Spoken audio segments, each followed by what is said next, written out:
Good morning, everybody. We are glad to announce one more edition of the USP lectures.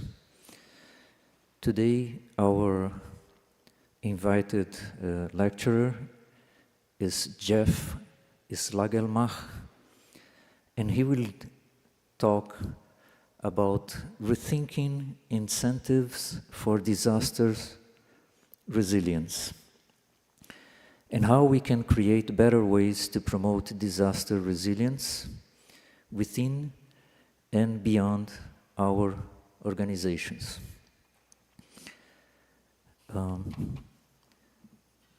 He is the director of the National Center for Disaster Preparedness at the Columbia University's Earth Institute.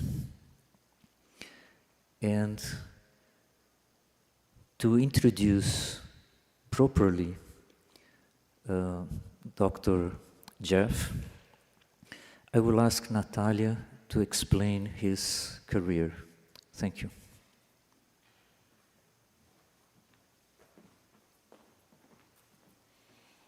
Hey, good morning. Thank you for coming. And we are pleased to introduce Professor Schlegelmilch. She is the director of the National Center for Disaster Preparedness at Columbia University at the Climate School. That's where I had the pleasure to meet him and have been working with him and participating in study groups. And I think we don't really need to convince anyone about just how important disaster preparedness is today, especially after what we experienced in southern Brazil with the floods and after a global pandemic. Jeff has been working with disaster preparedness for a long time. Before his role at Columbia University, he was the manager for the international and non-healthcare business sector for the Yale New Haven Health System Center, also for emergency preparedness and disaster response. He is an epidemiologist. He was an emergency planner for the Boston Public Health Commission. So he has a lot of experience overseeing countless initiatives integrating emergency preparedness and response across both government and non-government sectors. So Jeff, thank you so much for being here with us. We really hope to learn a lot from you. There is a lot of your experience in resilience and preparedness that Brazil should be discussing, and we are very fortunate to have you here. So thank you so much for coming. The floor is yours.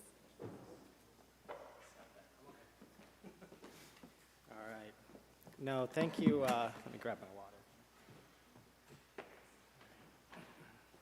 water. No, thank you so much for the invitation. Thank you for the opportunity to be here, as well as for everyone in the audience today, as well as online. I really appreciate this. And I'll sort of talk through a little bit of my work and share what may be valuable, but also look forward to learning from all of you. And part of my time here is to learn of some of the work that's being done here in Brazil and some of the recent experiences. I know there have been a number of disasters. The one sort of bringing me down here is the flooding in Porto Alegre. Certainly not the only one, and these are very, very humbling events, and unfortunately ones that we are seeing more and more of. And so hopefully we'll talk through some ways of collaborating, some frameworks, and also better understand why it's so hard to figure out how to respond to disasters, why it's so hard to get ahead of this. So my center at Columbia University was started in 2003.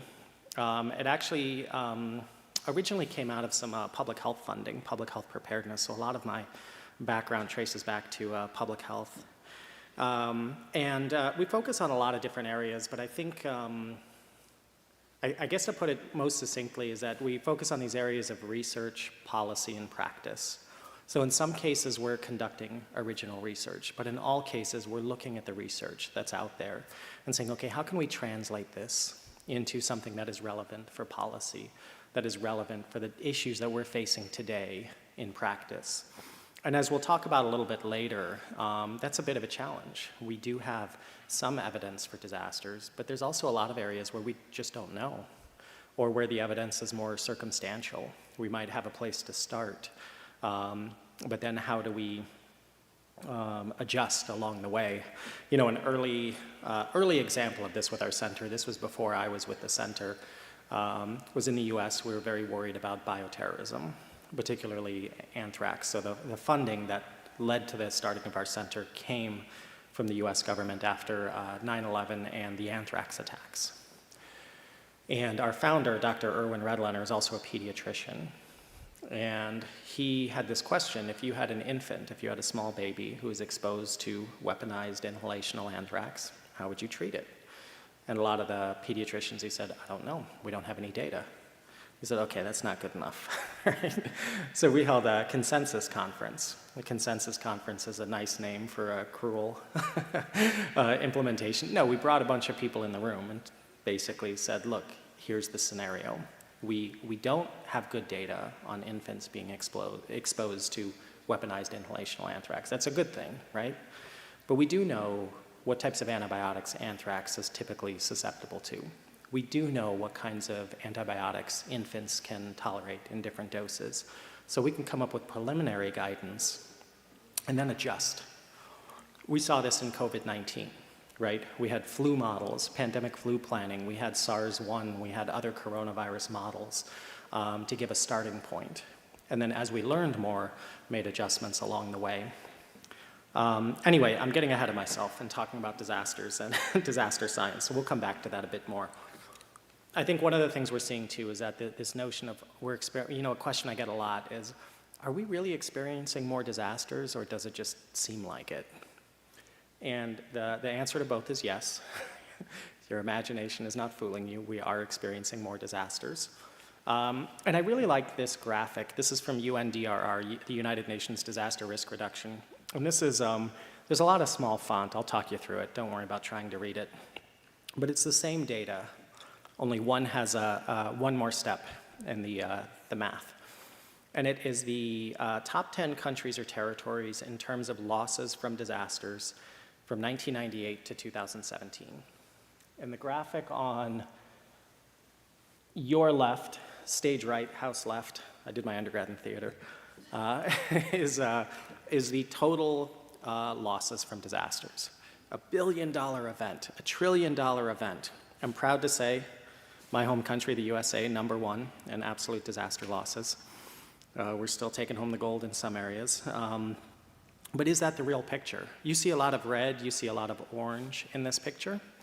These are your upper middle income and your high income countries. So if you look at the data, just in terms of absolute losses, you say, man, these rich countries are getting hammered by disasters.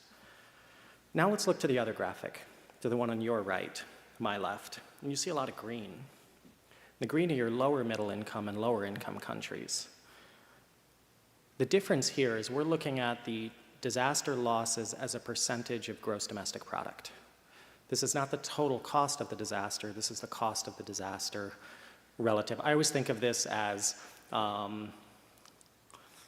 what is the cost of the disaster versus what you have in the bank account. So here we see much smaller disasters that are actually a much larger impact on the development cycle of nations. And so we see a disproportionate impact on smaller countries, on lower income countries that don't make the news, that we don't hear. So this is all just to say that obviously we can look at the data through a lot of different lenses and get some very, very different perspectives. So when we talk about what is risk, this is another, I'm sorry to be throwing some math at you early in the morning. But this is an equation I always find is really helpful to explain. This is again coming from the UN. What is risk? Risk is hazard times vulnerability divided by capacity to cope. So if we look at this, the hazard is what is that bad thing that's trying to happen? It's that flooding event, it's that earthquake, it's that wildfire, it's that pandemic, right? How hard is the wind gonna blow in this storm? That's what we're looking at. And then we look at vulnerability, and traditionally in emergency management, it's been a game of consequence management. It's been about how do we keep the disaster out? How do we push it away? And so for vulnerability, we think of things like, how hard is the wind going to blow? And that transmission line that's sending power, how much wind can it tolerate, right? What is the expected level of flooding, and what is the elevation of our housing? Those kinds of questions. And then as we started to think vulnerability, we started seeing things like, why is it that this part of town keeps getting hit harder? And that gets us into this idea of capacity to cope.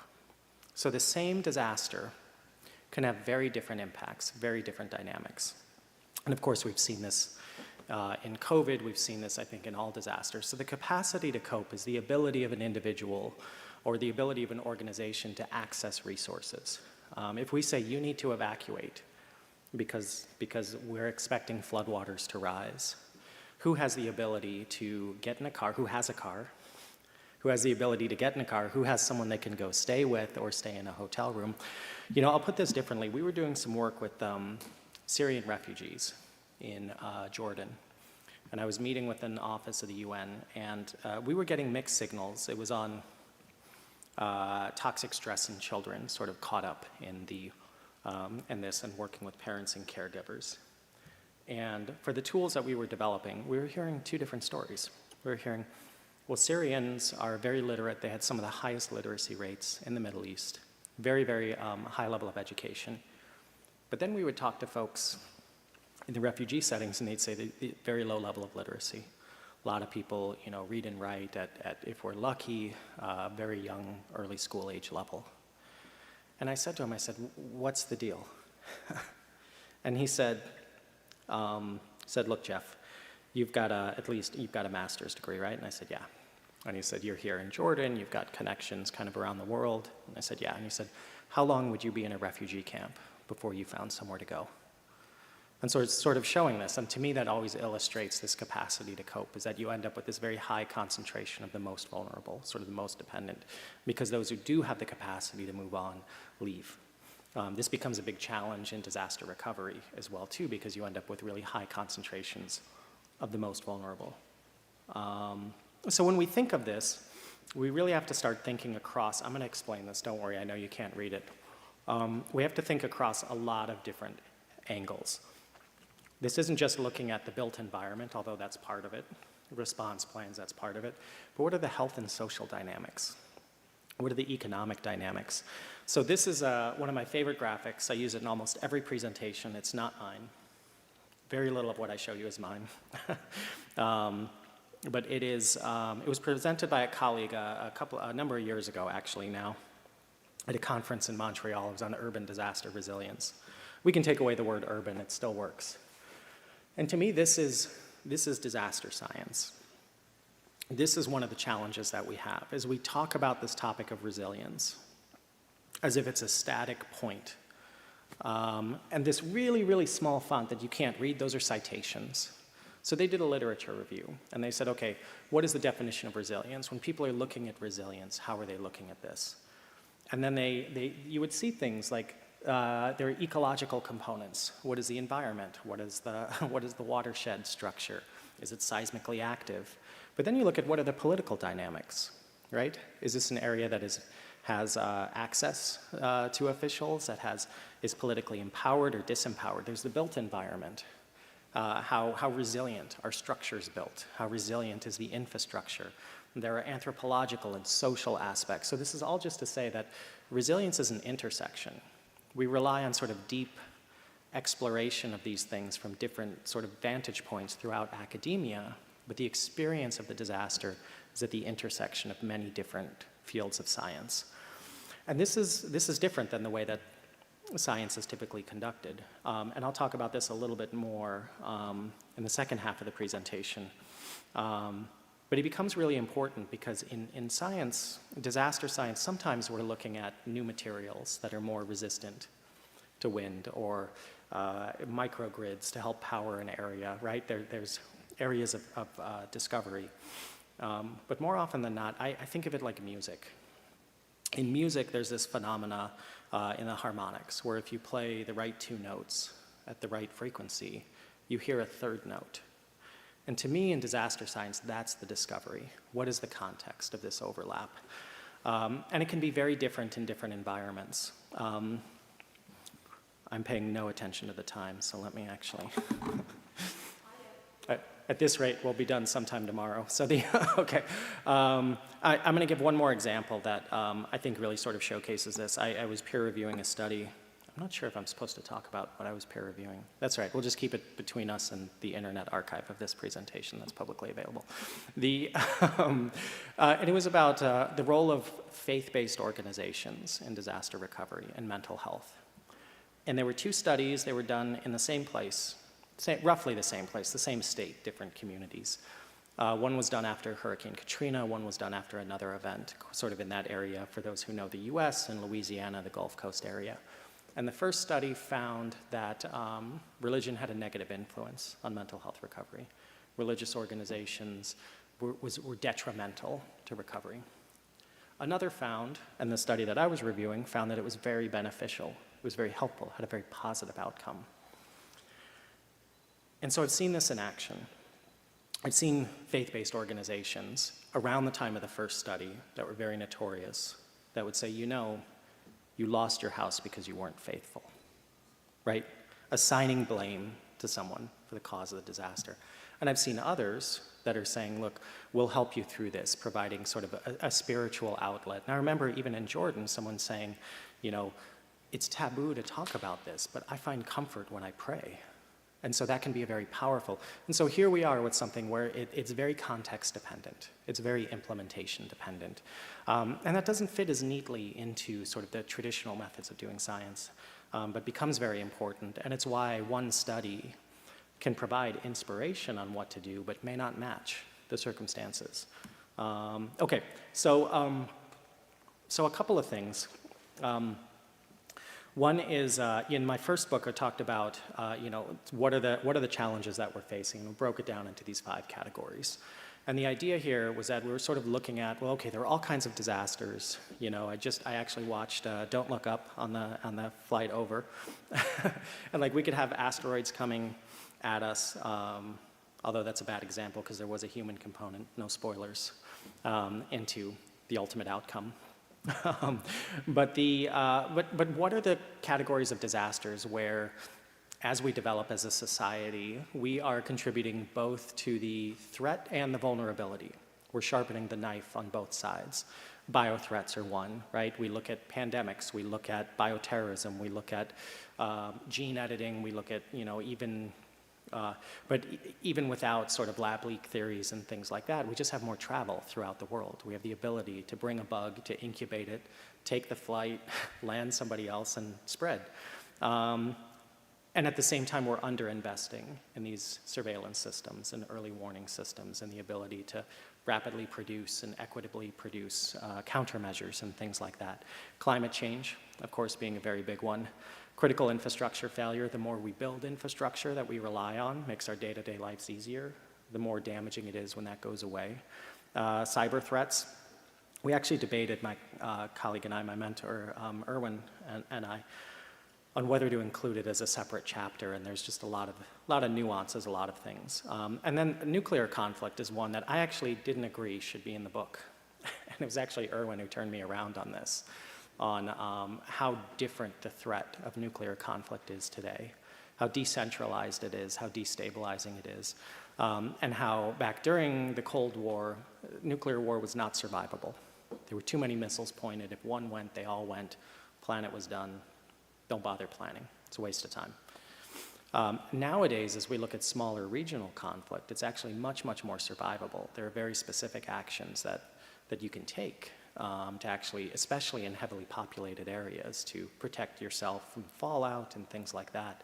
But it's a very different sort of preparedness posturing. And then some of these cross-cutting threats and vulnerabilities. But at the end of the day, really what we saw is a need for adaptive systems. That we work in a very deterministic mindset, a very binary mindset. What is the one thing that I can do to protect myself? And so I'm going to talk a little bit later on some of the things that have come to that, on how we work with adaptive systems and what that looks like. But some of the things that we need, I realize as a researcher, this is very self-serving, but we need more research, we need more evidence. We just don't have that much. Even if we have 5, what we call them hurricanes, tropical cyclones, typhoons, wherever you are in the world a year, and we used to only get 1, it's still an N of 5, right? It's still a very small number to draw conclusions from. So disasters are inherently rare, even if they're more frequent. So curating that evidence, curating that research. When we talk about engaging communities, this is another, and we'll talk a little more, about how important that community context is. The model right now is a lot of times we sit in a conference room, we come up with an idea, and then we go and find community partners to help us implement that idea, right? Whether or not that's the best fit for the community. It comes to them sort of pre-made, pre-digested. I have some stories around that, but I feel like we'll never get done if I keep telling stories, so I'll save a few of them. The other, which I'm going to spend a bit of time talking about in just a minute, is those incentive structures. And then along those lines, investing in the next generation. And this comes into, one of the challenges we face is sort of how we were taught to look at problems. And so it means not only kind of focusing on children and disasters and disaster recovery, but also looking at how are we teaching how to analyze problems, how to work across fields.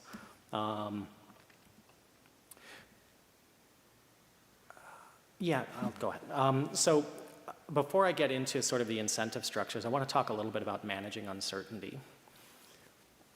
Early on in the pandemic, I was privileged to have a home office and work from home. I had that option available to me.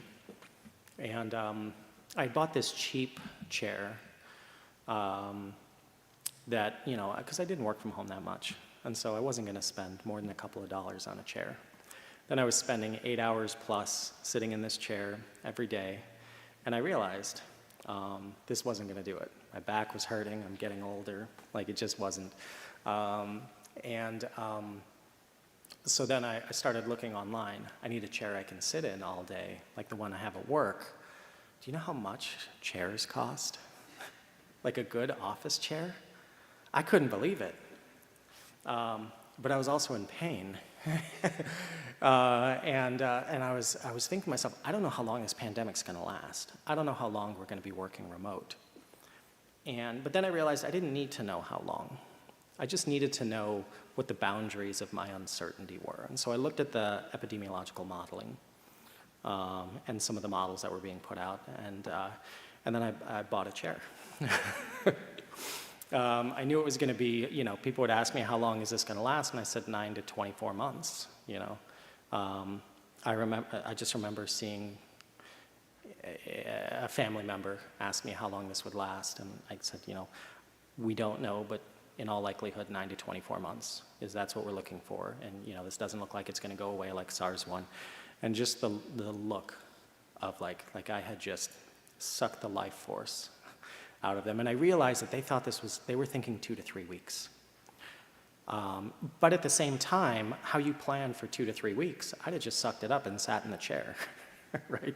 But when you're thinking 9 to 24 months, I don't know how long within that it's going to be. So when we talk about, managing uncertainty, this is actually one of my favorite books. After you read mine, I'm just kidding, you don't have to read my book, just buy it. But the strategy paradox. This comes from the private sector. For those of my generation, you'll appreciate the first case study is VHS versus Betamax, but is arguing that they were both equally a safe bet. And the idea here is that we often have to make commitments before we have enough information to make that commitment. And the way you defeat the strategy paradox is by creating options, so that you can exercise them as more information becomes available. He talks about it in business terms, right? Buying a minority stake in 2 different types of technology until you know which one is really going to emerge. When we're talking about it here, we're talking about things like vaccine development. Do you put it all into one technology, one type? No, we had multiple vaccines being developed by multiple companies using multiple technologies. Some of them worked, some of them didn't. But did we say, hey, we're just going to rely on this? No, we're investing in therapeutics. We're investing in a range of things. And then as more information became available, as the trials became available.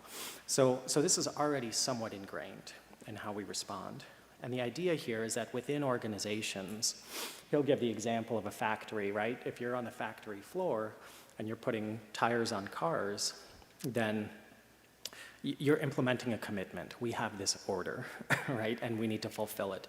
If you're at the board level, you're looking out over the next 20 to 30 years. Should we be transitioning to electric vehicles? If so, are we looking at batteries? Are we looking at hydrogen powered? Are we looking at, right? So what are the things that could threaten our survival? And the hardest job is always in the middle, right? Because you have to manage up and down. You have to implement commitments, but also think about, what does the next 5 years look like? What does the next year look like? How do we keep going? So one way that we address this is we took a standard, this is with a public health agency in New York. If we take a standard sort of nested framework for disaster planning, it's fairly intuitive. What are the capabilities we need? And then you break the capabilities into strategic objectives. Strategic objectives turn into operational objectives. What are the activities you do to achieve that? Who's responsible? And standard operating procedures. So this is a fairly standard planning process, whether we call it that or not. We use this in a lot of things. So what we looked at here was, let's look at the uncertainty dimensions. What are the things we don't know about? So one of the biggest ones in public health, one of the ones that nobody likes to talk about and is the biggest influence, I would say, on public health response is politics. In this case, sometimes you have too much influence. Sometimes you have people that are pushing things that maybe aren't supported by the science. I know it sounds crazy, right? It's being pushed by other agendas, or it's being pushed. I remember when there was an Ebola case in New York, they were cleaning all of the trains on the line that this person had taken, even though there was no scientific need to do so. I mean, I think there is a scientific need to clean the subway trains in New York City, but but in terms of Ebola exposure, there was no reason to think that there was any risk, but the optics of that were really important. And in all fairness, keeping people taking the subway, that has implications. Anyway, so that became part of the public health response. That's not something that a public health planner may have anticipated, but it became something that took resources and took attention. Now at the other end, at the other boundary of the uncertainty, is not getting enough. This is a big deal. We need to talk about this. We need to start taking action. And so you end up putting a lot of resources into managing, garnering support, pulling evidence, communications, things like that. So these become huge aspects of the response. So the idea here, another element of the strategy paradox, is it's not about predicting what's going to happen. It's about establishing the boundaries of our uncertainty. I didn't know when I would be back at work, but I knew that in all likelihood it was going to be at least 9 months and could be several years, right? That really the vaccine was going to be the way out of the pandemic, or some sort of what we call a saturation of the cohort, or other people would abuse the term herd immunity, which, anyway, that's a whole nother conversation. But to get to a point where it was endemic or gone. So we didn't need to know. And so this is, I think, the other piece is that a lot of our decisions we think require a higher level of certainty than they actually do. And so we can create options. There's a lot of things we can do amidst uncertainty. Okay, so what I really want to get into today, that was just the warm-up, so, is my latest book with my colleague, Dr. Ellen Carlin, Catastrophic Incentives, Why Our Approaches to Disasters Keep Falling Short. This actually came out of early on in the pandemic. Ellen and I, we've worked together for quite a while. She's a veterinarian by training, has done a lot of work on biodefense policy, and we've done a lot of collaborating on articles and things over the years. And so we had written some op-eds, like all of us did in the early days of the pandemic, complaining about people complaining about the pandemic. And one of our biggest frustrations was that everyone said we couldn't have seen this coming. And we're like, what? What do you mean? Like, we had actually contributed to many reports looking at, like, we had hard data on the expected number of shortages of N95 masks and personal protective equipment. We had run exercises and written plans, and we're like, how can they say this? And then, but even within academia, people saying we could not have anticipated the politics. And again, we're like, what? Because we have pictures in 1918 of the flu pandemic of anti-mask leagues in San Francisco. Like, the politics has always been a feature of this. We didn't include it in the planning. So then we decided, rather than getting angry, we'd get strategic. And well, we stayed angry, but also got strategic. And so that's where we started saying, look, we're missing something. My colleague Erwin and I would talk a lot too, like, we wrote all these plans, and is the problem that the elected officials weren't briefed on the plans and weren't using them, or that the plans weren't really built to fit within the politics of a pandemic response? Was it too specialized? Was it too focused on the science and too focused on the biological science and not enough on the political science, I guess would be. So what we did with this book was we said, okay, let's take a step back. So we looked at what we call the modern era of disaster management, the last 20 years. And in part one, we look at sort of breaking apart the last 20 years into sort of clusters of disasters.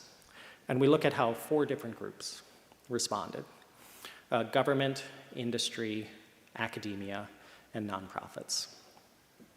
And then in part 2, we take a deep dive into each of those sectors and sort of look at what are those underlying incentive structures. And because, again, we had this question, like, what are we missing?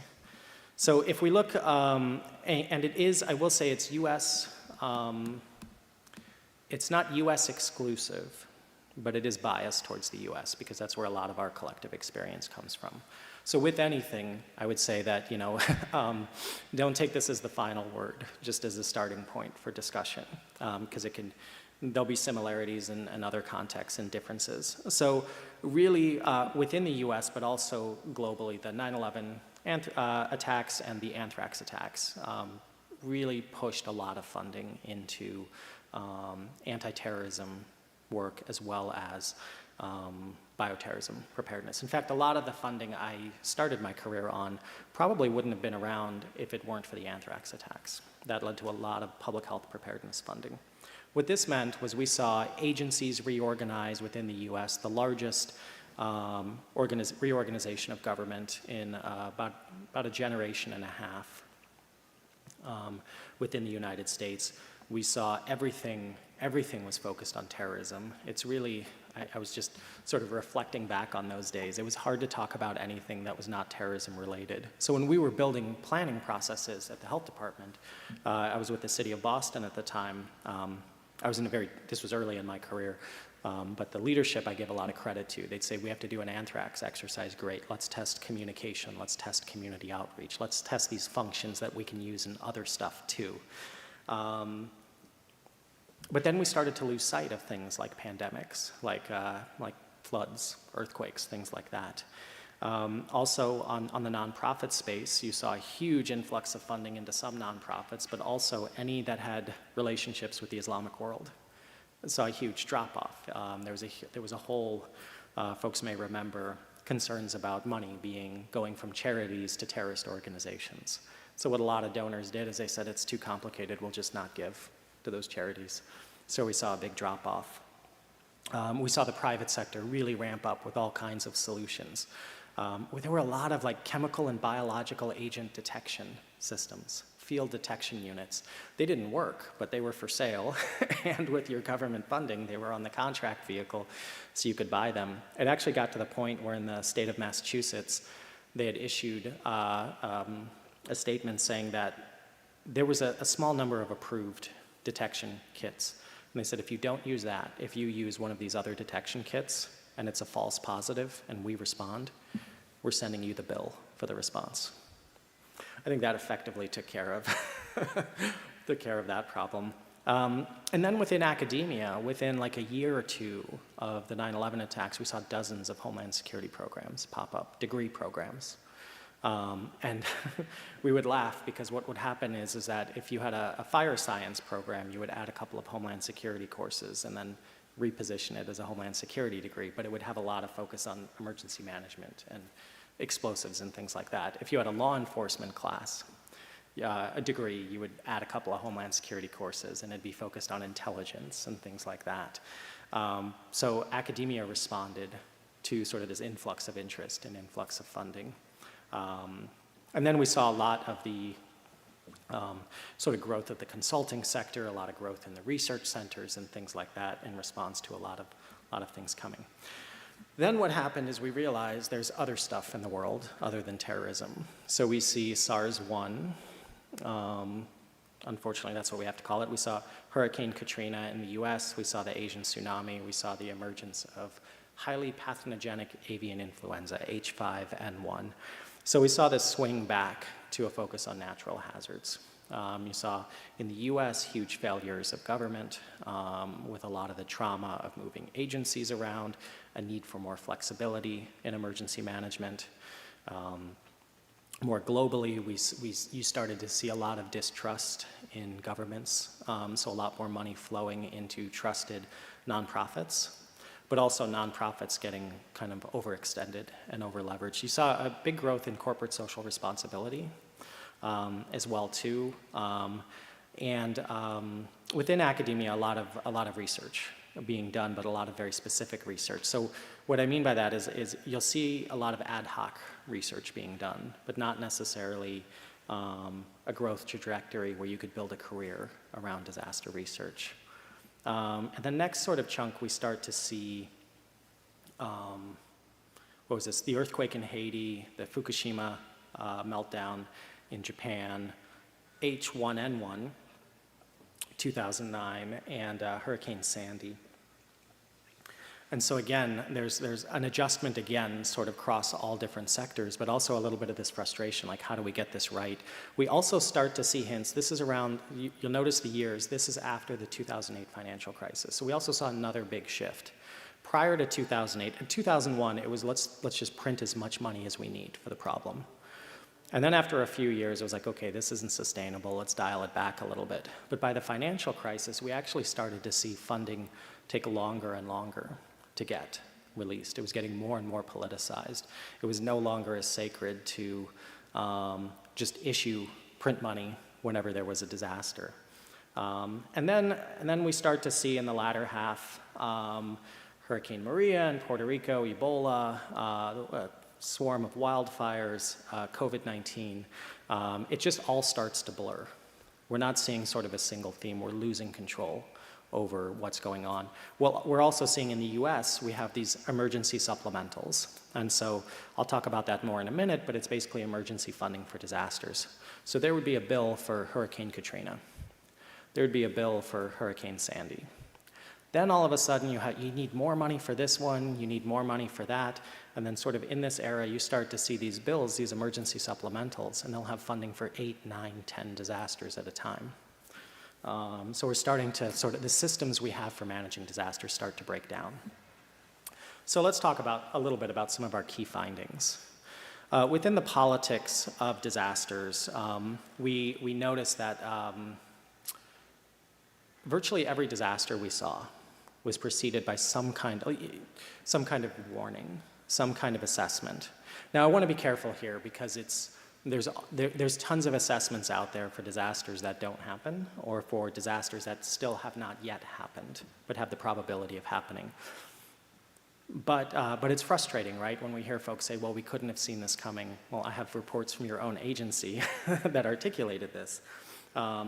As I understand too, in Porto Alegre, right, the flooding risk, that was known, right? And then the question is, why weren't things leveraged? Is it because of the uncertainty of when? Is it because of other priorities going on at the same time? But what is that? And what makes decision-making among politicians sort of focus on one thing more than another? So here's a very wordy slide, but here are some of the things we found. Particularly within electorates, within democracies, voters heavily reward or punish the quality of response. You will be out of office if it's perceived as a bad response. You will be reelected. In the US, this study that's cited here found that about every $25,000 in funding that you bring in will buy you a vote. So there's a very strong correlation. There is virtually no correlation between preparedness, between prevention. Voters don't care about preparedness and preventing disasters. So we say that the problem is with the politicians, but the politicians are responding to a signal from the voters. I wish I had read this 10 years earlier, because we spent all this time saying we need to educate our elected officials. And in reading it, I'm realizing we need to educate the voters. That the question isn't, why aren't you bringing in money more quickly? It's, why do we need this to begin with? That's when we'll start to see more allocation of funding. And it's worth noting that, you know, there are many studies out there on the value of preparedness. This one found $1 in preparedness saves as much as 15 in response and recovery. So it's far cheaper to prevent the disaster. I think that goes without saying, but I'll just say it. Tensions of federalism. So in the US in particular, we have a very federalist model. The federal government almost didn't exist at the founding of the country. It was really designed around states, state power. The federal government can't come in without an invitation from the state. Most of the authority that the federal government has for disaster response comes from something called the Interstate Commerce Clause. If it affects trade between states, then they can intervene. That's actually where a lot of the pandemic authorities come from. And so there's a lot, there's some aspects of that. There's also aspects of representation. The representatives who may be chairing the Appropriations Committee, which determines who gets how much money, they're not elected by the nation, they're elected by their district. If you follow American politics and you see some of these members of the House of Representatives and you say, why would a country elect this person? I assure you we did not. It's a district of a few 100,000 people. And so you just have to play to the values of the district, which of course has advantages and disadvantages, but you end up with national level decision making being driven where the accountability is to a much smaller portion of the electorate. Policymakers, we're dealing with competing risks all the time. We're dealing with schools that need more funding, healthcare, though we have less of that problem in the US because we just privatize it and don't give people healthcare. But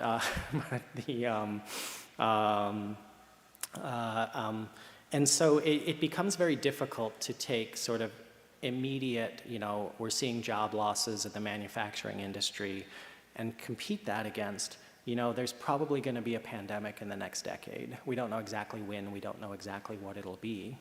So it becomes hard to deal with those competing risks and hard to prioritize.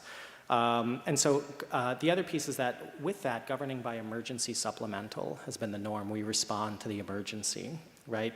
The electorate wants to see us responding afterwards. The problem is it means we're not thinking strategically about preventing the next disaster. It also means, particularly in the US, emergency spending is not part of the normal budget process. We put it on the credit card, right? And when we max out the credit card, we get a bigger credit card. So we've actually had now, did we put it in here? No. We have a paper coming out where we've done this analysis in the US, and counting COVID, it's trillions of dollars that have been done through emergency supplementals. It's still hundreds of billions of dollars. It's some of the most aggressive government spending and essentially government investment that's been done outside of the normal budgetary process and normal deliberation. So it's sort of slipped into this emergency response pattern rather than stepping back and thinking more holistically. Moving over to the private sector, this is another area, so that the role of companies is complex. We find that the private sector can be an underappreciated dynamic. Just realized that sentence I just said doesn't mean anything, right? It operates based on its own incentive structure, and in some cases we've seen the private sector be a tremendous force for good. They have a flexibility, they have access to capital. In many cases, they represent the majority of the infrastructure that's needed for disaster resilience. They represent the majority of the capital and the investments that could be made for disaster resilience. So unlocking this can be very important. But then we also see behaviors that sort of move towards profits and away from sort of broader public good and broader public need. And so to better understand this, we looked at, a lot of times we'll work with corporations and we'll do great pilot projects. But then at the end of the day, as a company that is responsible to its shareholders for increasing shareholder wealth, a pilot project is nice for the annual report, for the corporate social responsibility report, but what does it ultimately do for the bottom line of the company? So there are, I will say this is one of the biggest challenges, right? Is we can sit down with companies all the time, everyone agrees how important this is, and then some of the groups that I'm working with in finance will say, you know, my bosses are asking me, what is the value of this investment? I say, it's not an investment, it's a charitable contribution. They say that's not how they're looking at it. They're seeing this line item of X number of dollars and wanting to know, what are we getting for it as a company?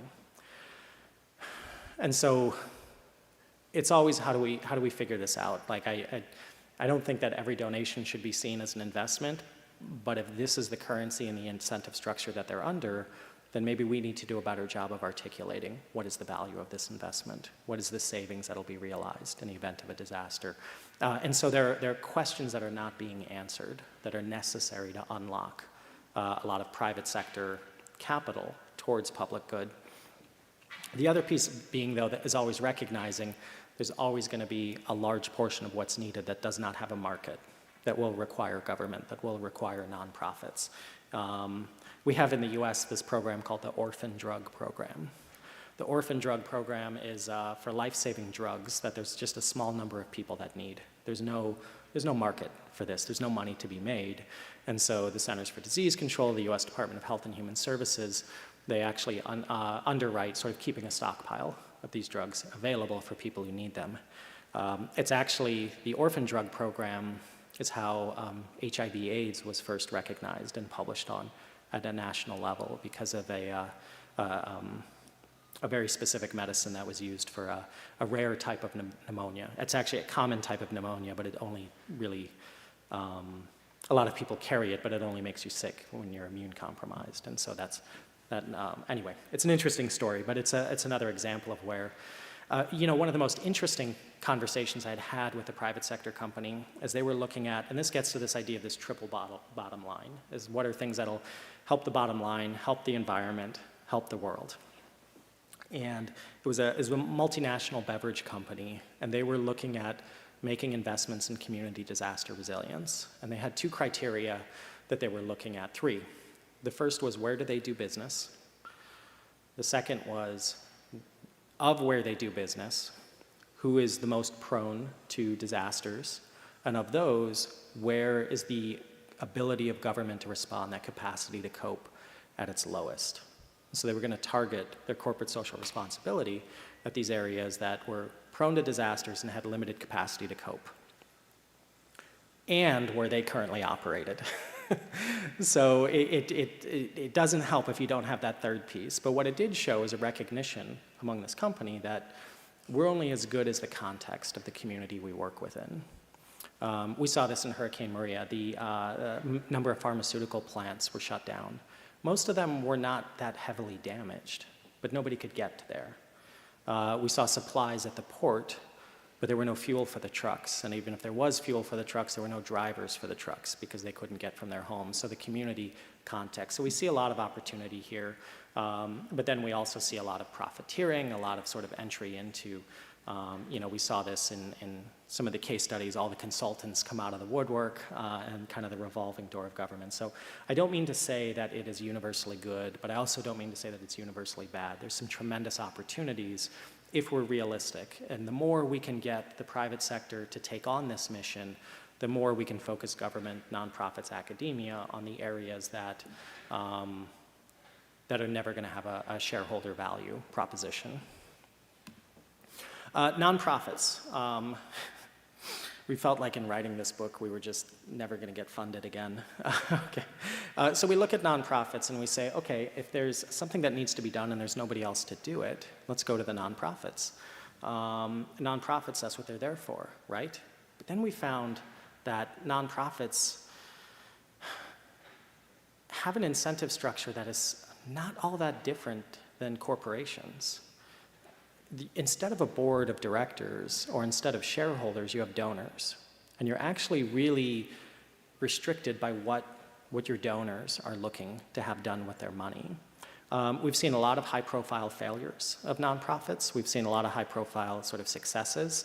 And sometimes this is due to mismanagement. Sometimes it's a misaligned incentive structure. Sometimes it's nonprofits who are being demanded by their donors to get in there and fix this problem they see on TV. that they have no business being involved in. A real common one, and I feel like the Red Cross is sometimes, well, you know what, I'll just share it, because we talk about this in the book, is this idea of building houses in Haiti after the earthquake, and they got hundreds of millions of dollars and ended up building a very small number of houses. That's not what they do.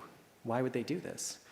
Well, if you're a nonprofit and you have this large infrastructure, you don't have hardline funding. You're dependent on donations to do that. So you're stretching your mission in order to do it.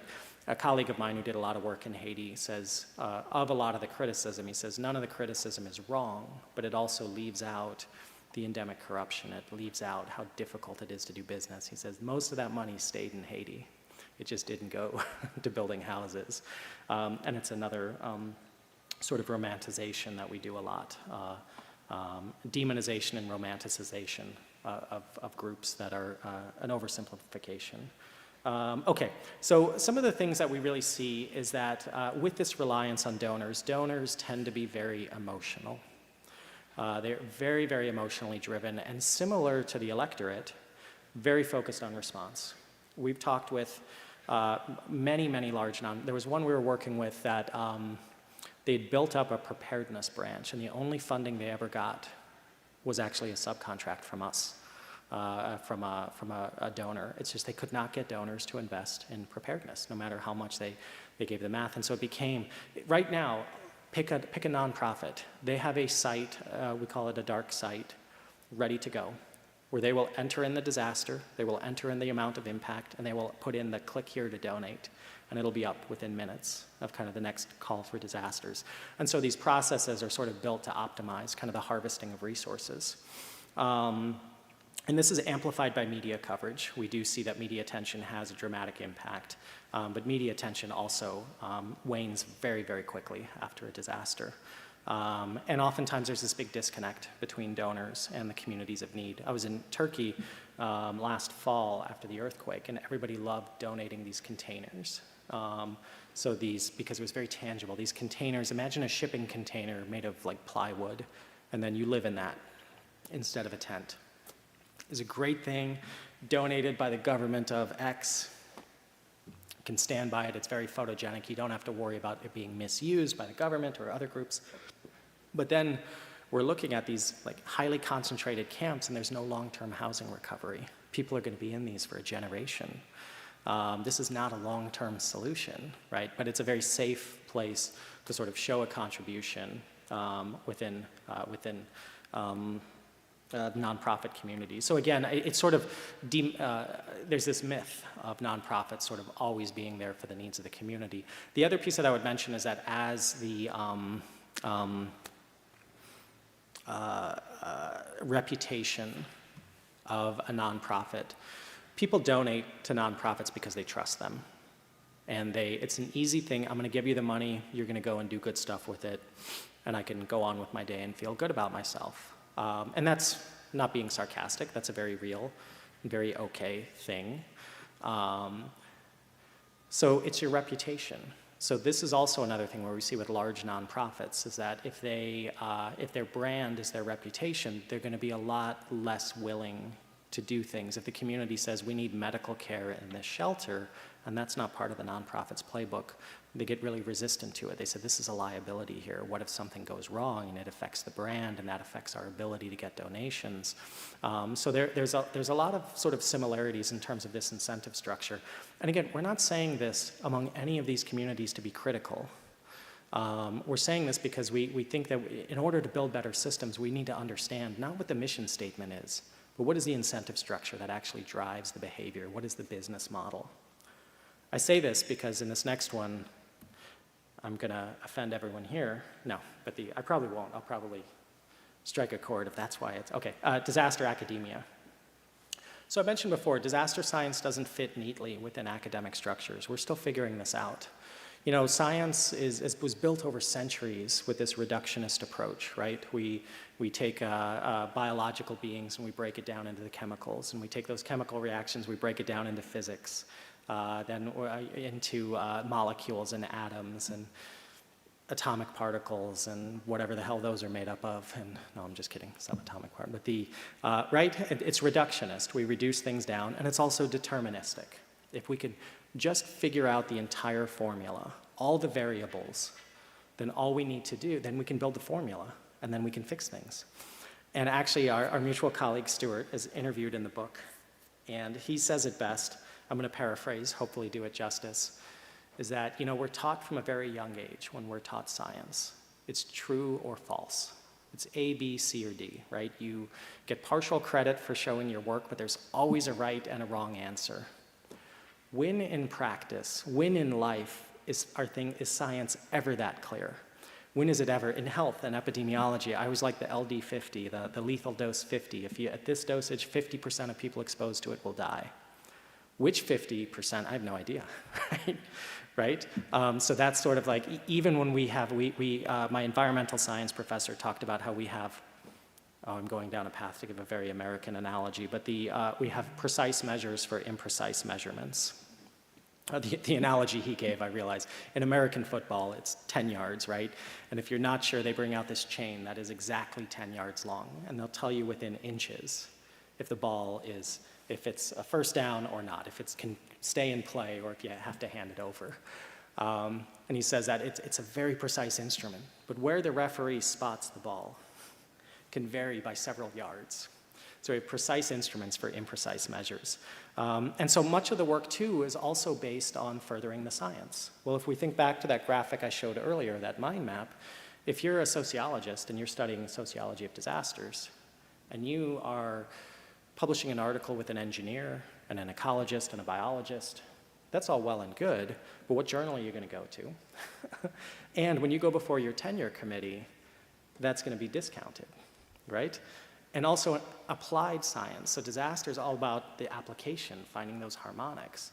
But that's not a new discovery in the eyes of sort of traditional evaluations. This is something higher education around the world is struggling with. It's not unique to disaster science. How do you get a hard-fought sort of reductionist approach to the scientific method and preserve that while also recognizing that they're intersectional sciences, right? And how do we create value systems that are complementary and non-threatening to sort of traditional processes.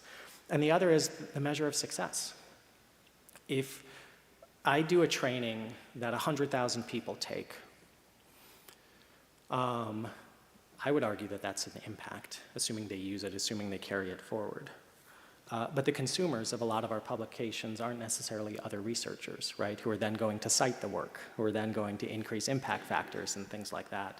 So the measures are a little bit. So we find that the funding model may not meet the need because the funding model, particularly in the US, but not exclusive for research, tends to be on a more reductionist approach. It was actually frustrating because we would see calls for research that would be focused on applied research, but then it would be reviewed the way that everything else is reviewed. So we couldn't get the reviewers sort of out of that sort of traditional mindset. We talked about reductionism, the quantification of impact, right? The notion of impact going beyond the journal impact factor and things like that. And it's messy. Disaster research is messy.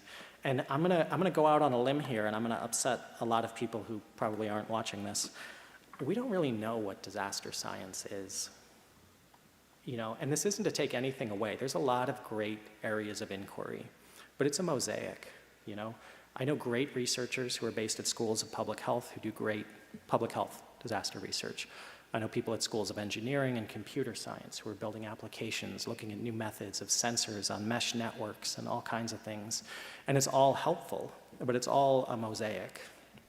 And so despite all of these programs sort of being developed, I don't think we've cracked the code yet on kind of where you can situate a disaster science program that fully captures the intersection of these.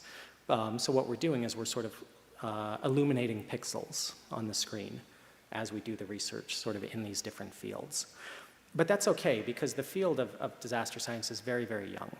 We're younger than psychology. Right? We're still very early on in this process. And so again, that's where I think that the role of this work is so important, and also to recognize that the answers that we're looking for may not yet be available. We have to work on circumstantial evidence or best available guidance, knowing that there's more work to be done. Okay, so I'm gonna summarize a little bit here to offensively oversimplify. What are the government? What are the core incentives? Staying in power. And that branches out into a lot of different things, but ultimately, particularly in democratic societies, but even in non-democratic societies, in some of the countries that I've been to that don't have normal election cycles, they're very, very sensitive to the potential for uprising of people.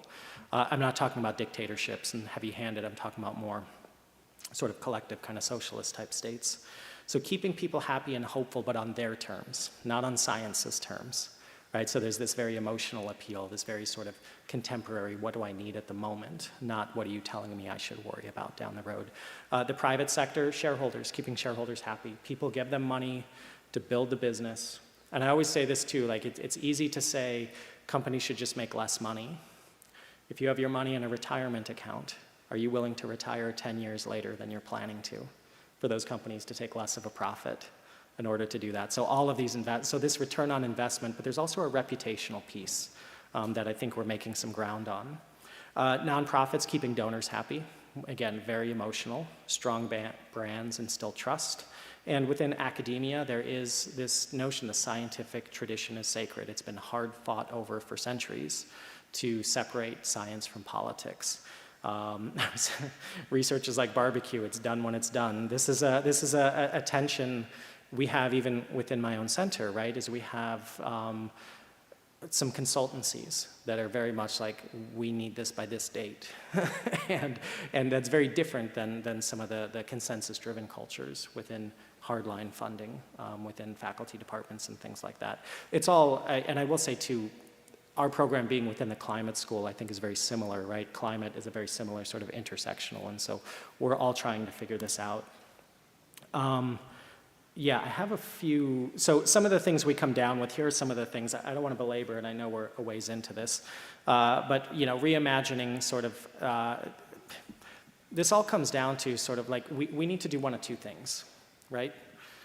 We need to either change the incentive structures to be more aligned with what we expect these organizations to do, or we need to accept that this is who they are. It's not the mission statement, it's the business model.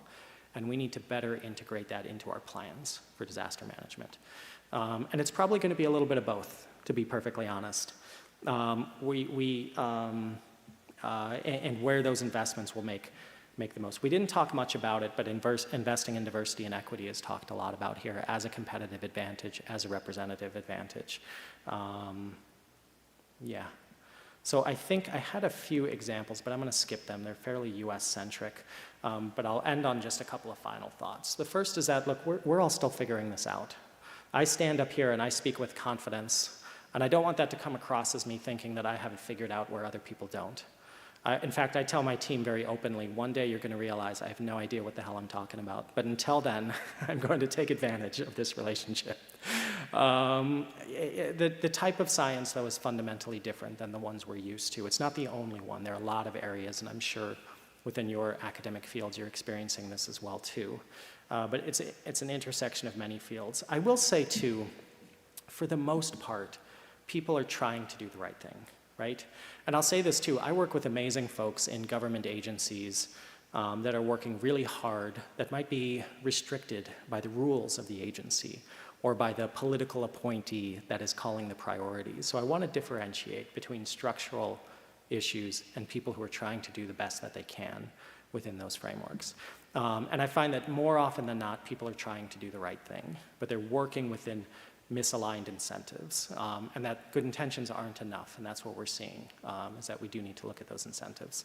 The types of collaborations and investments needed probably, in a lot of cases, contribute to a stronger bottom line, but we need to better articulate this. If we want to bring the private sector into the fold, then they say, I can fill the room with people and say, disaster, preparedness saves, preparedness is a good investment, then everyone will nod their head. Then I'll talk to someone who is working on a portfolio of investments in cocoa bean farms in sub-Saharan Africa and say, if we put in this intervention, what is my savings going to be based on the risk of disaster? I don't know, 6? Yeah. So those types of questions, I think, there are a lot of kind of real-world questions that that aren't well aligned with the current research agenda, but would also prompt this. And so really needing to sort of define what the impact is of what we do and to be able to quantify that beyond kind of broad statements and general trends. So with that, I think I've talked at you long enough, so why don't I stop there? Thank you for walking with me through that journey, and I look forward to whatever questions you may have. Thank you.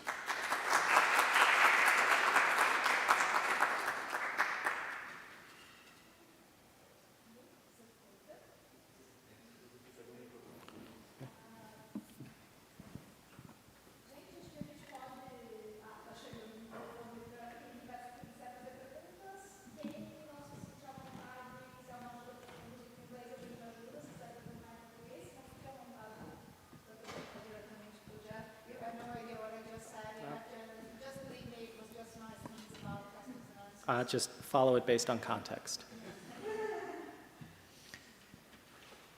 I will start with a question just to warm up the audience. Jeff, you described interactions, interests among stakeholders. You have spoken about measures. You have spoken about incentives. And one phrase caught my attention. It's the adaptive systems that embrace uncertainty are required to build resilience. All your language have a very strong similarity with the dynamics of innovation ecosystems. It's very similar. And you are trying to figure out how you touch an ecosystem or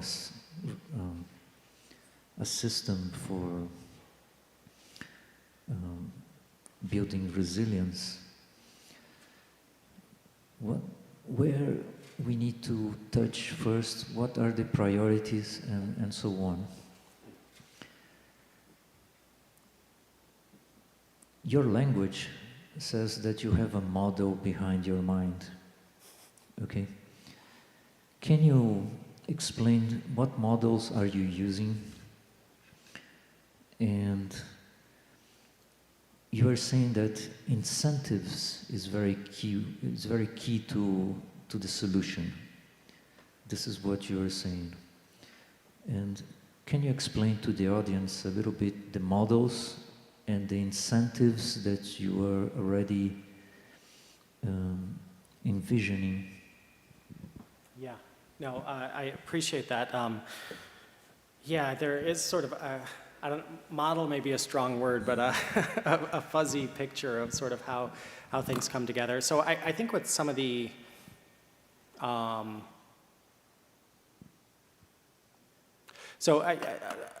guess starting with some of the earlier comments, I think, recognizing sort of the advantages of like an innovation culture we're in the innovation phase of disaster management.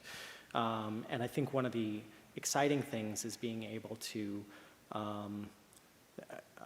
explore a lot of different ways, a lot of new stakeholders to bring into the fold. There actually are kind of innovation labs specific to disasters.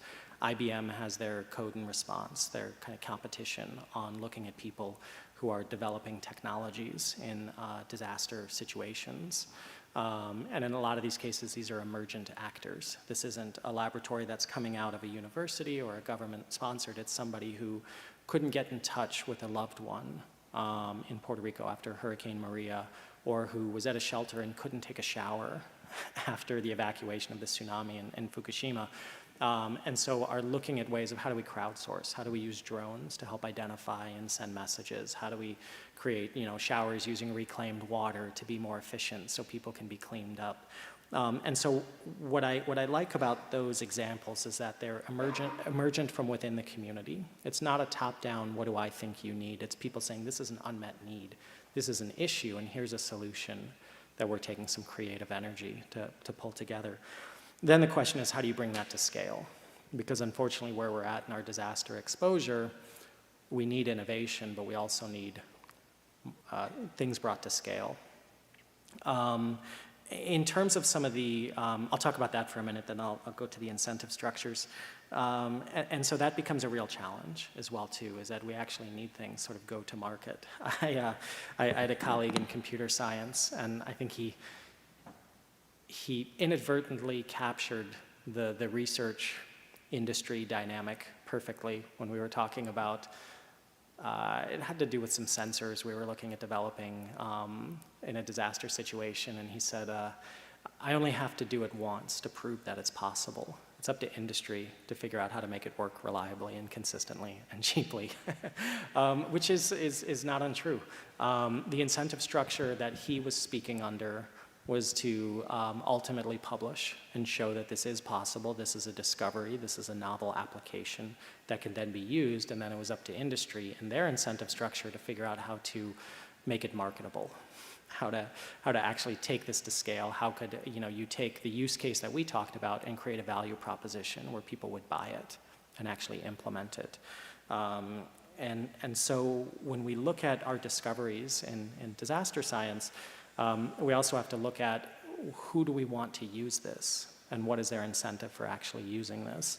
Unfortunately, a lot of times with the work that we do, it's we need you to spend more money on stuff. That disaster resilience is expensive. It's more expensive than not, well, in the long run, it's obviously far more expensive to not be resilient, but in the short run, in all likelihood for your upcoming quarterly earnings report, it's cheaper to not be resilient until it's not. And I'll give another example. So, I talk about COVID. I talk about how we knew the shortfall in manufacturing capability for N95 masks. We knew we didn't have enough ventilators. I mean, these were all enumerated, very sophisticated models. We had a pretty good idea on how many we needed. But government doesn't build these things. Private sector does. And if you have a company, and you have a company that has excess manufacturing capacity, in case we one day need to build a bunch of masks, make a bunch of masks, and you come and want funding, investment in your firm, I'm going to look at your numbers and I'm going to say, you're not a very efficient company. You have a lot of excess capacity. I'm not going to give you more money until you streamline, until you reduce this. So even if the company wants to be this strategic partner, they can't survive as a company in this competitive environment by having this excess capacity. So I think the innovation culture tolerates a lot of uncertainty. Bringing to scale requires an illusion of certainty. And I guess the last piece I'll say on that is that what I mean by the illusion of certainty, as we see a colleague of mine, Radley Horton at the Climate School, calls this false precision. We can do math and create things that look very, very precise, but they're not. The two global health security indices that were designed to predict how countries would do in a pandemic were not only wrong, they had a slight negative correlation. So these were very sophisticated models bringing in a lot of data that is all relevant and all part of it, but left out things like politics, left out things like intra-country for larger countries like the US, Brazil, Russia, dynamics within countries. And so as an index, trying to get it down to this single number precision was ultimately wrong. Now there's a lot of good stuff in there. So I think that, but it catered to a desire for precision when precision wasn't the answer. I've sort of talked in circles for a few minutes here, so I hope I've either answered your question or possibly confused you to the point where you've forgotten it. Well, I thank you for your answer. I think I need to give some space for the audience to make a question. Whoa, all right. Okay. I don't know whether to be excited or scared that all those hands went up. That's great. Hi, Jeff. Hey. Nice to meet you. Likewise. I wrote it down, my question. My name is Elísia. I'm from Rio Grande do Sul, the Brazilian state that was devastated by the floods. I moved to São Paulo a few years back to study midwifery here at USP. When the rain started, I flew back to my home state on humanitarian aid planes to help to distribute medical supplies throughout the territory. After a few days, some friends and I organized a volunteer project to provide prenatal care to pregnant women that were affected by the floods, in partnership with the Municipal Health Department of Canoas, a city near Porto Alegre. 15 midwives worked for over 30 days, helping to mitigate the effects of a nearly non-existent primary care system, working in itinerant settings on shelters and homes. And some government officials understood the importance of this care because they knew that it directly impacts in maternal and child outcomes. Meanwhile, others seemed unwilling to admit that they needed help because it is an election year and their share of blame was becoming increasingly evident. My question is how to deal and coordinate these different organizations that you presented, government, private, nonprofit, and what strategies can we use to unite the forces of organizations that have different interests? Yeah, it's a great question. I'm going to move around a little bit, so I realize this is... first of all, thank you for all that work that you've done. I think it's folks like yourself too, really sort of identifying these unmet needs, sort of working to expand the reach of what we're doing. This is where, this is some of the work that I find most exciting, most interesting, most important. So thank you for that work. In terms of, a former administrator of the US, the Federal Emergency Management Agency, our National Emergency Management Agency, Craig Fugate, said it best. He said, know the politics, but don't be political. In the US we had, the Obama administration, which focused a lot on whole community, and then the Trump administration came. And I have a couple of colleagues and a friend who's in a higher level position within that administration. And I remember when the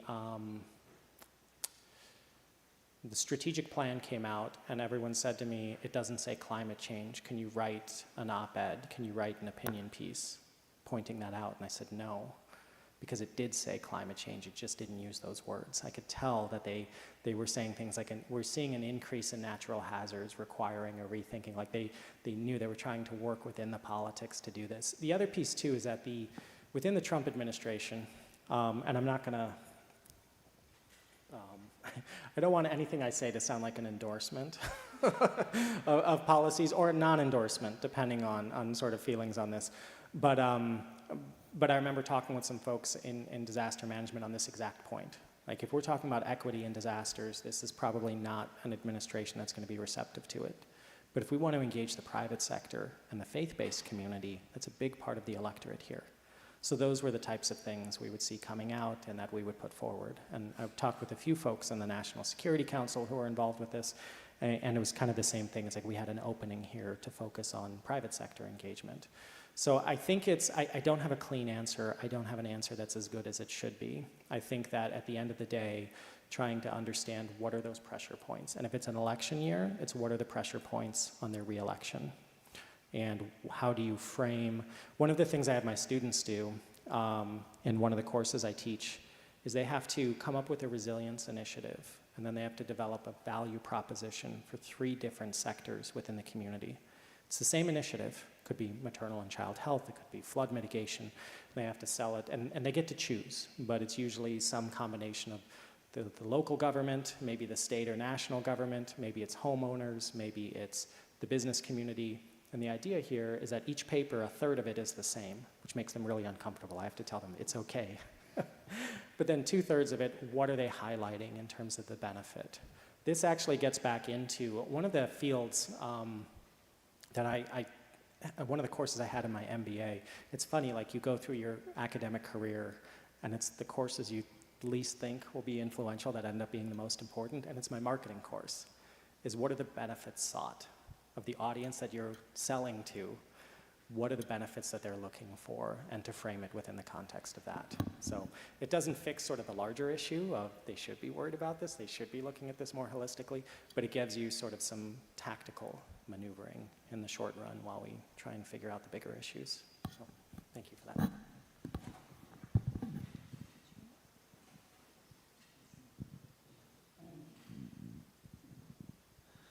Hi, Jeff. Good morning, everybody.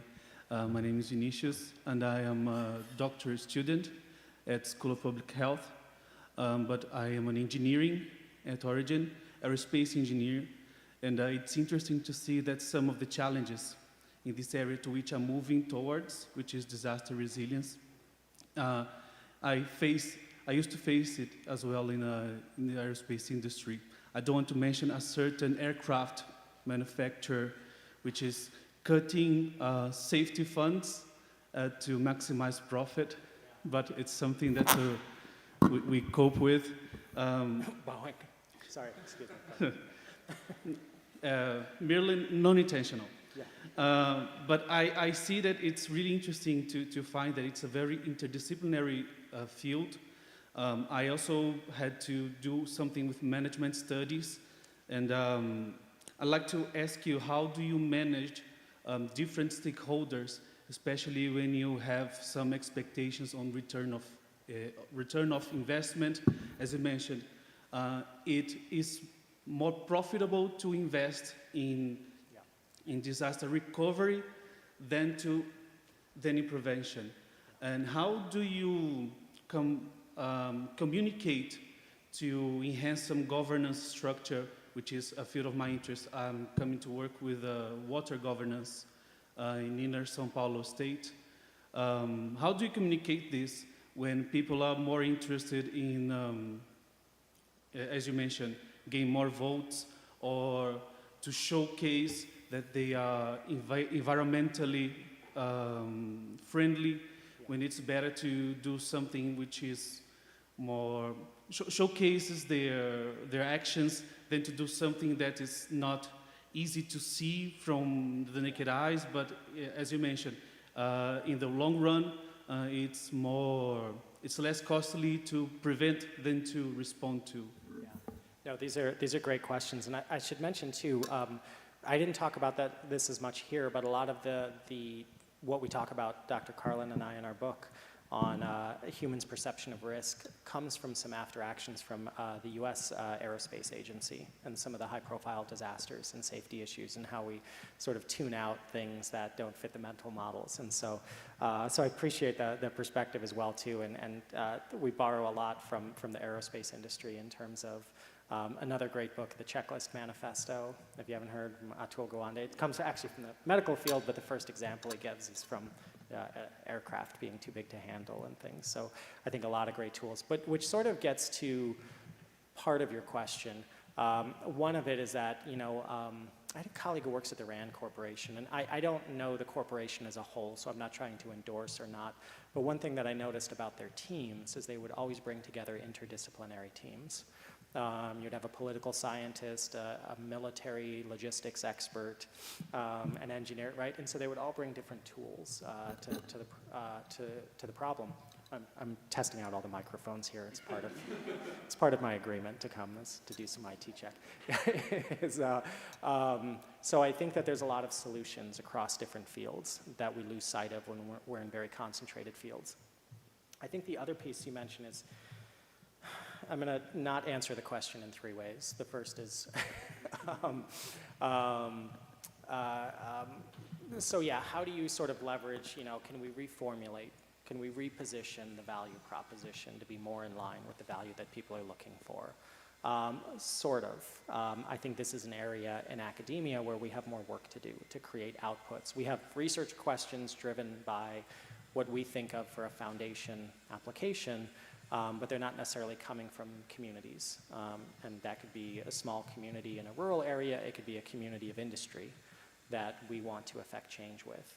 And so formulating the research questions earlier on, I think, puts us in a better position to create outputs that are more likely to be used when they come out. The other is, as you mentioned, you have interdisciplinary groups. A lot of this just comes down to people. I tell my team all the time, like life is too short to work with assholes if you don't have to. It's okay, it's a scientific term. You know, and you don't always have that choice. But, and especially when we're breaking new ground and trying to create examples, there are a lot of different companies we work with that want to sit down, but at the end of the day, they don't actually want to do anything different, and so it never goes anywhere. And then there are others, and if you look at our portfolio, the ones we work with are the ones where they take a risk and saying, hey, here's some new, this is uncharted territory for us. We take a risk, and we're going to get pushed in directions that we're not always comfortable with. And some of our best work comes from that. And then when we do that work, it's actually a lot easier to convince other people because it's not a theoretical data set. Oh, here's a case study of what we did. Here's an example of what we just did. And now we're sort of building the experience of this. So I don't have a strong answer other than kind of what I'm saying around, you know, when you have a group of people from different backgrounds that are confident in what they know and comfortable with what they don't know, you can do some real magic. Where you run into the risk is where you have people that either just don't want to collaborate or think they want to collaborate but don't actually want to do anything differently. And there's a lot of self-deception in here too, and I should probably stop talking before I name names, but I think I'd be very wary of that too, is that at the end of the day, doing something new requires a lot of courage because there's a high risk of failure, and most of our incentive structures don't have a high tolerance for that. Thank you very much again for the lecture. Cheers.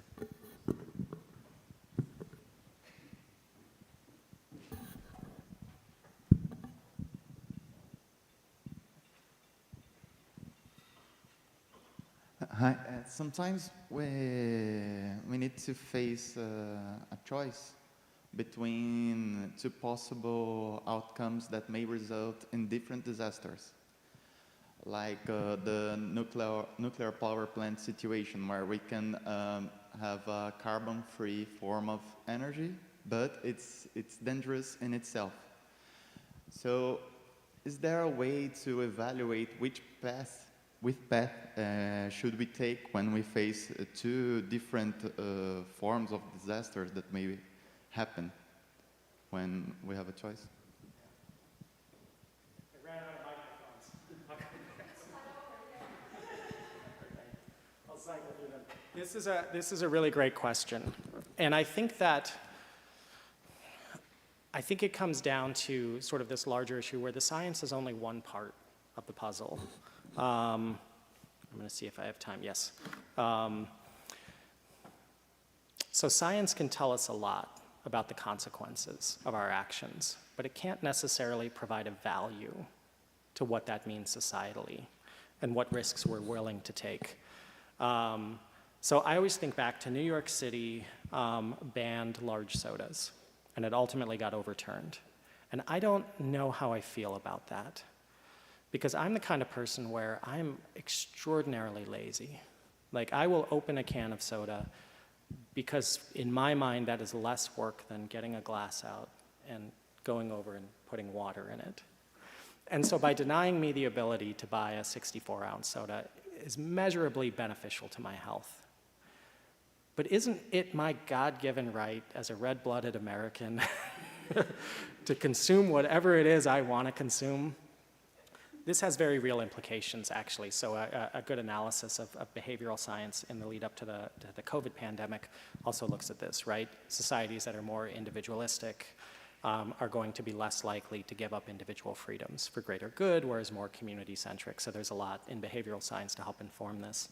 But to your question in terms of these trade-offs, I think it comes down to that I always sort of see academia as consultants to civil society. We can tell you the consequences of the actions, but we can't tell you what to do.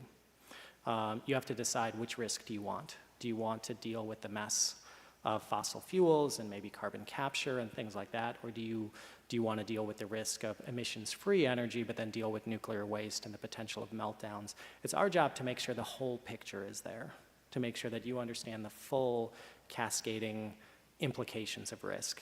And this is where, too, I'm going to let elected officials a little bit off the hook, as well as voters, because at the end of the day, our systems of governance are ideally designed to bring that information in with sort of broader definitions of who we are as a society and what do we value as a society.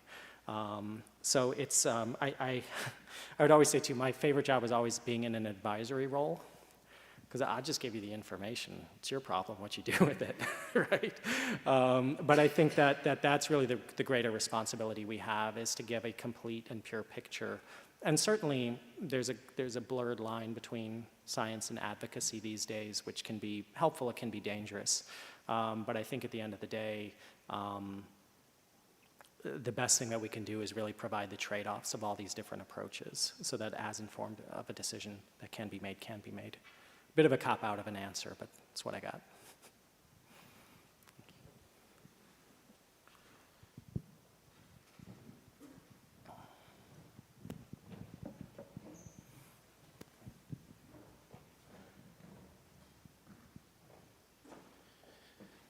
Something really interesting that you mentioned is that it would be more worthwhile to instruct voters than elected officials on the importance of preparedness and not response.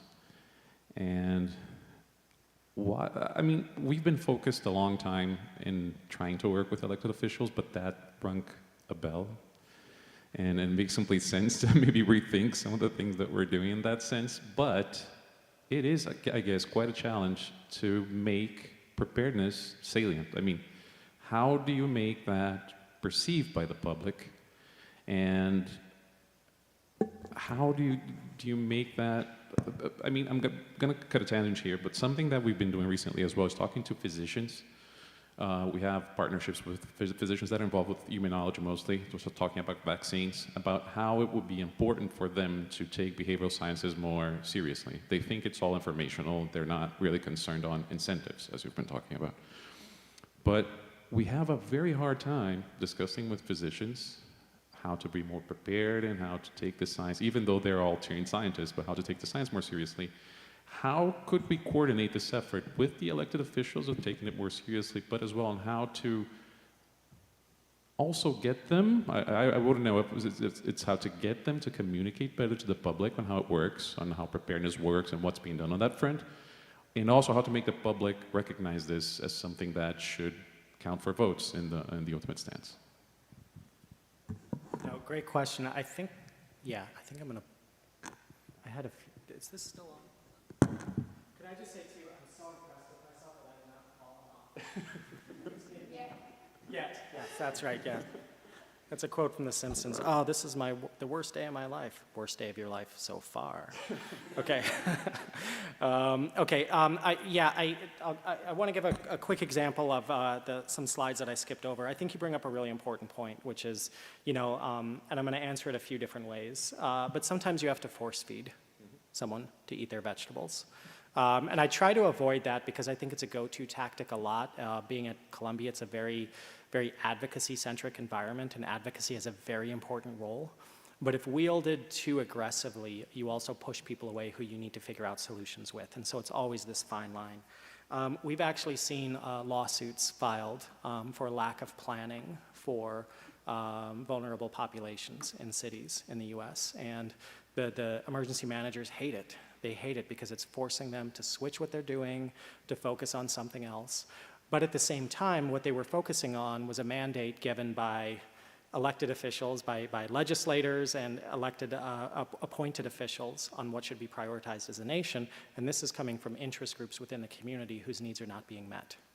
So, and if they weren't doing that, then these vulnerable populations, these plans wouldn't be done. So I think it's a healthy dynamic to have some of this push and pull. I'm going to give an example of something currently kind of trying to be looked at, which is to get into those incentive structures. So within the US, there's been a number of, this is some of the energy work that I've done, but within FEMA, we have these community lifelines, and there's sort of prerequisites for the community working. But what I want to talk about is the Justice 40 initiative. So the idea is from the current White House, from the Biden-Harris administration, it's the idea that 40% of certain investments go to target the most vulnerable communities. And there's fuzzy definitions of what we mean by vulnerable. There are some touchstones for that. But this is where it becomes really important, is that there were a number of COVID, basically economic stimulus packages that have major infrastructure grants. This is a great thing, and we have all this money that needs to go into infrastructure, and that creates jobs. So anytime something's going on, you come out with an infrastructure bill. It's great for politics, and also needed.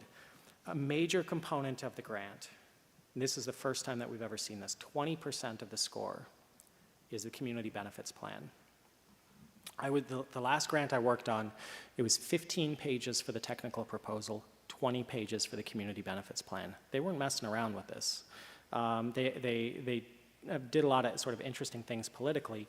Within the Department of Energy, these are the priorities here, but essentially making sure that the benefits of all this electrification, of all this resilient infrastructure flows to historically disadvantaged communities. And then there's sort of different tools and things here.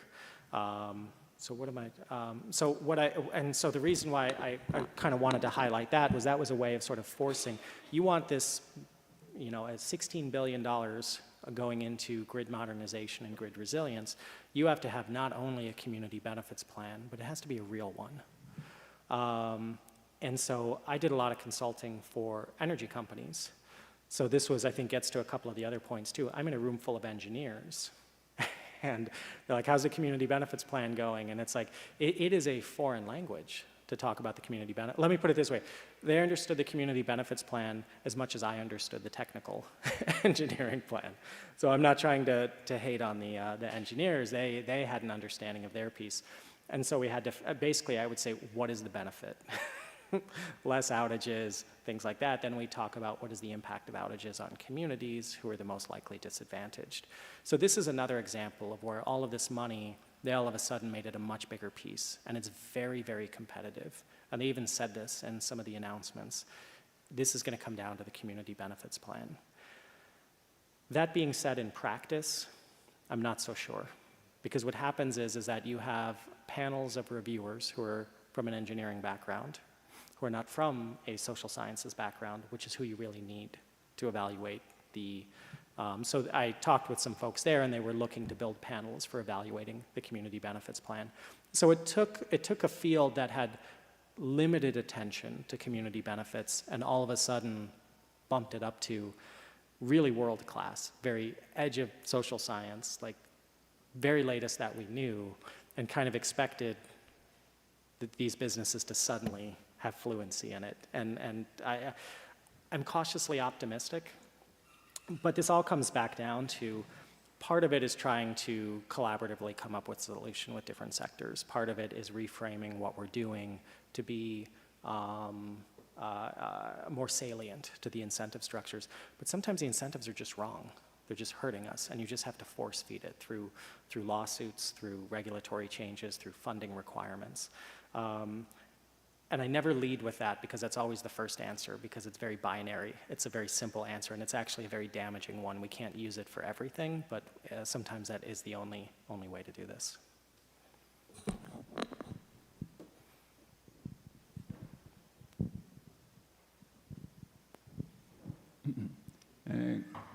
Thank you, Professor Jeff. My name is Eric. I'm a geologist, and I'm working in my master with the evaluation of the adaptation capacity for small cities here in Brazil.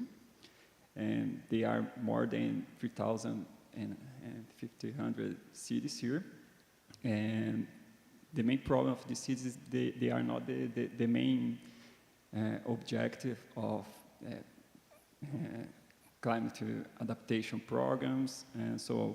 And currently, I think it's very important to share with you that Brazil is developing the Green and Resilient Cities Plan. They are trying to integrate all of the cities here.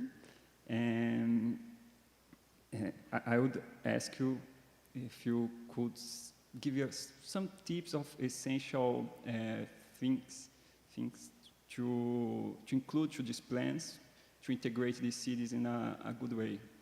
And also, I'm very interested to buy your book, and if you have a discount coupon, I would be happy. Yeah. Yes. Yeah. There is a contact. Okay. So integrating, sorry, I was so flattered by the offer to buy my book. So the question is sort of tips for kind of integrating.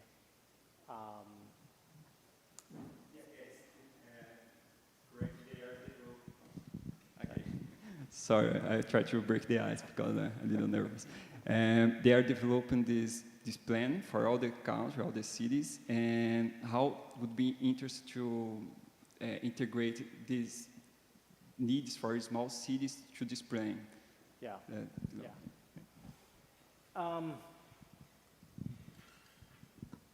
That's a really good question. Some of the best examples I've seen have been kind of workshops and kind of planning processes that kind of integrate sort of different sectors into it. Kind of recognizing where, what are the interests and what are kind of common goals.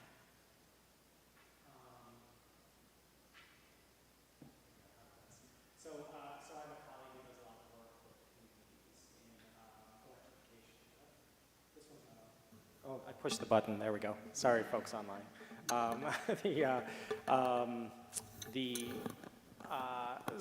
So we have like regulatory processes that theoretically bring communities together. If you want to do something new, you do a regulatory hearing.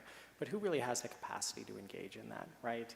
It's going to be interest groups that have a sophistication to do it. It's going to be legal groups and things like that. So it's a very specific slice of the population. A colleague of mine is doing some work in some inner city neighborhoods on things like, what do you need to be more resilient? But you can't ask someone, what do you need to be more resilient? We don't even know what resilience means. That's why we use the word, because it fits. So they ask things like, in this case, it's about outages. In the last outage, what did you need? Where would you be likely to go in the event of an outage?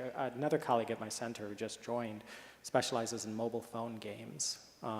Where would your neighbor go in the event of this? He's done a lot around agriculture and things like that. So there's a lot of new methods of sort of crowdsourcing behaviors and crowdsourcing interests and things like that. I'm a big fan of scenario-based discussions or disaster simulations and talking through what would happen and things like that too. There's a group in San Francisco, and they have the Neighborhood Empowerment Network. And you can actually just Google this, like Neighborhood Empowerment Network San Francisco. I forget, I think it's NEN, I don't know. But they have a bunch of tools for community engagement. Well, they'll actually do sort of exercises in community resilience planning and things like that to kind of bring together different stakeholders. But sort of looking more broadly at sort of the city level, there are other things too. So we would talk to cities about, oh, you shouldn't develop in this area because it's prone to flooding. And they would say, but that's a taxable parcel of land. If we don't develop that, our bondholders are going to ding us because that's potential revenue that we're not taking advantage of. Or there was another city that they didn't develop it and made it a park. And so the second most vulnerable parcels of land became the most expensive because everybody wanted to live next to a park.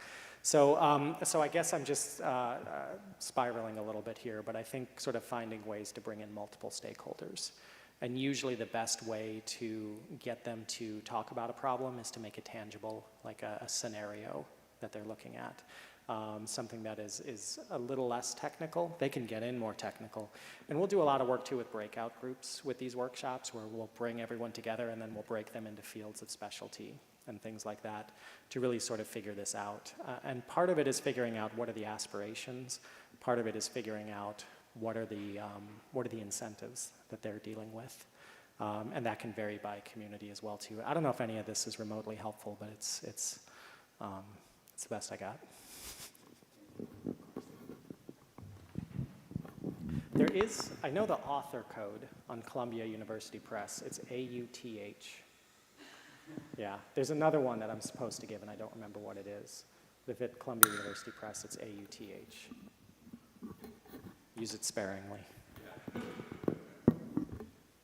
Hello, I'm Beatrice. I'm a doctor, emergency medicine doctor, and work in the big hospital here in São Paulo. I'd like to know what the whole of the universities in the United States from a real plan, disaster plan, what is the role, what's happened if something happen in the United States, there is some universe that can go, there is a missions, there is a group that work with that? That's my question. Yeah, the U.S. is tricky, especially when it comes to healthcare, because it's privatized. We don't have a public health. Well, you know, I say that, but we do have public elements. We have some low-income elements, some over 65 elements, and if you're retired from the military. So there are some actually fairly significant elements to the public healthcare system. But to answer your question, it becomes actually particularly difficult, it being a private system, because you're essentially trying to bring in companies that compete with each other, whether they have a for-profit or non-profit status, and get them to work together. For the last 15, 20 years, a big focus has been on healthcare coalitions. So public funding that's designed to convene planning across these different groups. That includes the university hospitals. So in these planning processes, the university hospitals are treated the same as the non-university hospitals. They are a healthcare capability. They're places where people may go, and they also happen to be teaching hospitals and part of university networks.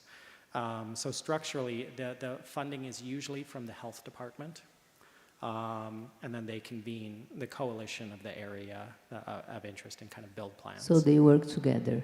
Yeah, and it becomes actually this is one of the success stories in COVID, is where a lot of the coalition development allowed for planning on things like patient transfer protocols and things like that. So it's that being said, it's also, it's very, very difficult. There are things where my hospital may be next door to yours, but this one 2 towns over is in my network. And so I'd rather keep it in my network. There's some practicality to that, but there's also some nuances of billing and how people are going to be billed for that. But yeah, so it's usually more of like an industry group. There are also kind of clearinghouses for information. So when I worked for the city of Boston, we had our surveillance system, syndromic surveillance, and we would get emergency department data from the hospitals. So I could see across all the hospitals by, we call it the zip code, but by the postal code, who was coming in complaining of what. I couldn't share data, one hospital's data with another hospital, because that's competitive business information. But I could share them their data and the citywide data. A friend of mine ran another group focused on pharmacies. The pharmacies couldn't share their data with each other, but they could share it with this nonprofit. This nonprofit could then create the maps of what's open in a declared disaster, and they could sit at the government operations center. So there are some really interesting models in healthcare of sort of trying to leverage a private sector enterprise with a nonprofit clearinghouse that can then be the node to integrate with government. On the vaccine side, CEPI, the Coalition for Preparedness Initiative, yeah. I can't remember what it stands for. But anyway, there's some, so I think there's some interesting models there for that as well too. You reminded me of something that I was going to mention to another question too, which is on sort of the incentives. In my microphone check, I've uncovered, or maybe I broke it. You guys just send me the bill. Which is that, in the U.S., the healthcare system, when I was at the Yale New Haven Health System, I think at the time it was about a $2.5 billion healthcare system. It's much larger now. There's been a lot of consolidation. And we would always sort of have this argument of, you don't understand like how much damage a disaster could do to your hospital if you don't plan. And what happened was that, with a lot of changes in healthcare reimbursement policy, in New York City, more hospitals were shut down from changes in reimbursement policy permanently than were shut down temporarily in Hurricane Sandy. And so there were these existential threats to the business that actually we didn't have a good understanding of. So nationally, they passed a regulation, the Centers for Medicare. So if you're below the poverty line or over 65, there's federal government health care. And it's actually a much bigger part than people realize. It was about 1/3 of the funding that came into when I was at Yale New Haven Health at the time. It's a massive amount of funding that comes through. And we were arguing for years preparedness, and we would get support, but not support, right? Like, people were fine with us doing this. It was always important, just among everything else. And respected. It was a good environment. But then all of a sudden, oh, the Medicare and Medicaid funding. There's now this new regulation to have preparedness planning. What do you have? We had the attention full throw because this was a third of the hospital's revenue was suddenly potentially at risk. And the team that I was with, I didn't do this project. We created a crosswalk. The organization, when I say we, I didn't have anything to do with it. A crosswalk basically showing that this regulation mapped to what we were already doing for accreditation and other things.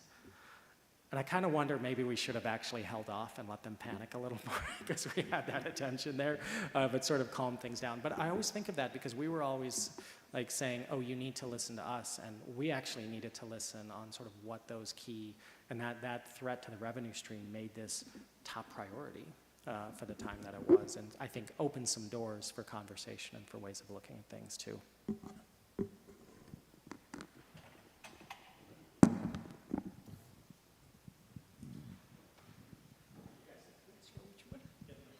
Okay, yeah, and I think I'm the last one. You talked a lot about risk assessment and risk perception, and we know that risk perception in the public eyes and in the politicians' eyes are very dependable on a number of factors that really, it's very permeable to mis and disinformation and misconceptions about science. So how do you fit that into the equation? I mean, how will misconceptions and disinformation affect risk perception and the public reaction to incentives? Because you said we should be educating the public about incentives. But to do that, we have to understand how the public perceives risk. Yeah. And the public perception of risk is also it also depends on how they understand science. Yeah. And that is also affected by disinformation. So I say, for instance, if we take vaccines, which is easier for me because it's my field, vaccines are supposed to be the perfect strategy for disaster preparedness that is usually well accepted by the public. It's usually, and it used to be, unchallenged that vaccines are a good strategy to prevent disease, epidemics, and pandemics. But now even that is currently challenged by misconceptions about vaccines that alter risk perception. Yeah. So how do you fit that into an already complicated equation like you showed us? Yeah, it's I'm not sure that I have a good answer other to sort of acknowledge that.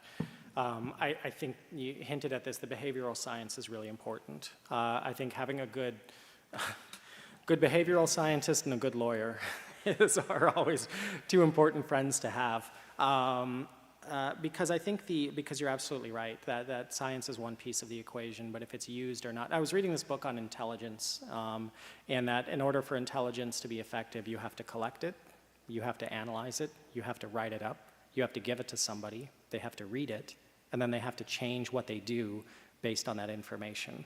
And if anything doesn't happen along that continuum, then that value, then the intelligence has no value. Maybe that's not fair to say has no value. Research is a little bit different too, because it's something where if it's not immediately used, it contributes to a knowledge base and things like that. But I think that's a really important point, is along the continuum of the value chain, the production of research is not enough. It has to enter into this ecosystem that is very emotional, that is very political. Behavioral science, I think, gives us the closest sort of empirical understanding of this, or to sort of work with in terms of understanding the environment. And I think it's important to kind of understand all of these different dynamics.